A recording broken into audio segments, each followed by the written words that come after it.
Полни чекални. Нема крај на гужвите пред матичните ординации, бидејќи грипот зема замав особено кај дечињата. Во една смена кај педијатар во просек има по 50 пациенти. Дополнителни се оние кои бараат помош на телефон, вели за Канал 5 доктор Мира Атанасова, која речиси сите празнични денови ги минува во својата ординација поради напливот на пациенти. Малите доенчиња се на удар, поради тоа што се најкревки, а симптомите што периодов ги кутнуваат и децата и возрастните се висока температура над 39, болка низ телото, главоболки и кашлица. Верувате, секој јавување или овде појава во ординација е над 39,5, значи температура високо фебрилна. Најчесто родителите велат дека е нагли тој почеток, што нас како лекари ни е сомнеш дека се работи нели за вирусот на грип. Многу од тие деца најчесто ни се пожалуваат на силна главоболка, на општа премаленост, болка во коските, во мускулите, во зглобовите.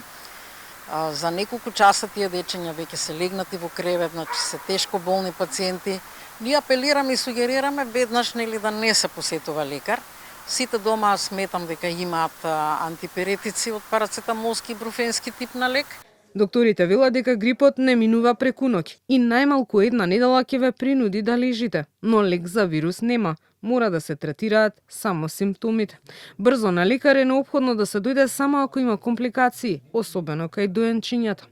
Според министерот за здравство Азир Али, зголемувањето на бројот на прегледи е очекуван за почетокот на сезоната и не смета дека состојбата е алармантна, па за сега нема потреба од мерки и препораки од Комисијата за заштита од заразни болести. Во моментот немаме некој зголемен број за да кажеме дека е алармантен, а во споредба со претходните години, но се уште еднаш велам дека се уште не сме во тој пик на сезонскиот грип за да правиме соодветна компарација помеѓу оваа година и претходната година. За сега немаме такви индиции за дополнителни мерки. Старт на сезоната на грипот, кој пикот вообичаено го достигнува во февруари, регистрираа и последните извештаи на Институтот за јавно здравје.